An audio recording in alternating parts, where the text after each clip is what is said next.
అయితే ఈ సిరీస్ని అబ్జర్వ్ చేసినట్లయితే ఇక్కడ చూడండి, ఇవన్నీ ఏమవుతాయి, ప్రైమ్ నెంబర్స్. అంటే ఖచ్చితంగా మనం నెంబర్ సిరీస్ చేస్తున్నామంటే మనకి ఏమేమి వచ్చి ఉండాలి, క్యూబ్స్ నేర్చుకొని ఉండాలి. ఒక 30 వరకు క్యూబ్స్, ఒక 50 వరకు స్క్వేర్స్ నేర్చుకొని ఉండాలి. అండ్ ప్రైమ్ నెంబర్స్ కూడా తెలిసి ఉండాలి. అప్పుడైతేనే మనం చూసినట్టేనే ఇక్కడ ఉన్న లాజిక్ ఏంటో కనుక్కోగలం. అయితే ఇక్కడ చూసినట్లయితే 2, 5, 11, 17, 23, 31 ఇవన్నీ ప్రైమ్ నెంబర్స్. 2 తర్వాత వచ్చే ప్రైమ్ నెంబర్ ఏంటి, 3. అంటే ఇక్కడ 3 ఇవ్వలేదు, నెక్స్ట్ ప్రైమ్ నెంబర్ ఇచ్చారు. నెక్స్ట్ 5 తర్వాత వచ్చే ప్రైమ్ నెంబర్ ఏంటి, 7. ఇక్కడ 7 కూడా ఇవ్వలేదు.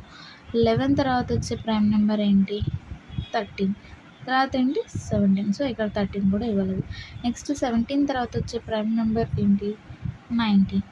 ఇక్కడ 19 కూడా ఇవ్వలేదు. 19 తర్వాత 23. 23 తర్వాత నెక్స్ట్ వచ్చే ప్రైమ్ నెంబర్